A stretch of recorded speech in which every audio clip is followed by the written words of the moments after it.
حضرت سیدہ زینب حضرت فاطمہ کی وہ لخت جگر جو میدان کربلا میں امام حسین برابر کی شریک رہی سیدنا امام حسین کے ساتھ. یحییٰ بن معین کہتے ہیں میں 15 سال تک حضرت زینب کا پڑوسی رہا ہوں. 15 سال گھر برابر ہوتا ہے نا, بندہ بی بی دیکھ ہی لیتا ہے.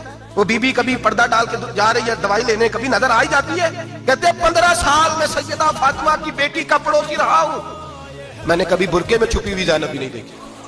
برقعے میں چھپی ہوئی زینب بھی کبھی نہیں دیکھی.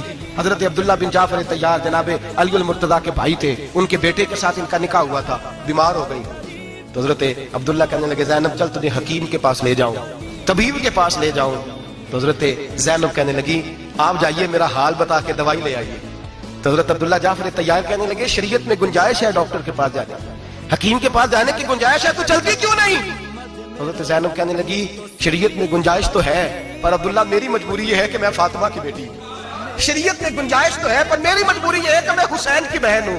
شریعت میں گنجائش ہے پر میں حسن کی بہن ہوں. شریعت میں بڑی گنجائش ہے پر لوگ مجھے محمد عربی کی نواسی کہتے ہیں. گنجائش تو ہے تو میں نہیں نہ نکل سکتی, اس لیے کہ جتنا کوئی اپنے آپ کو دین کے قریب جانتا ہے اتنا اس کے پیروں میں شریعت کی زنجیریں زیادہ ہوتی ہیں. تو جناب سیدنا عبداللہ کہنے لگے اگر تو پردہ کر گئی, اگر تو چلی گئی, فرمانے لگے یہ تو اللہ کی مشیت ہے, اور اگر میں چلی گئی تو میں اپنی ماں سے جا کے کہوں گی کہ اماں ساری تکلیفیں میں نے چھاتی پہ برداشت کی ہیں پر میں نے تیرے پردے پر آنچ نہیں آنے دی.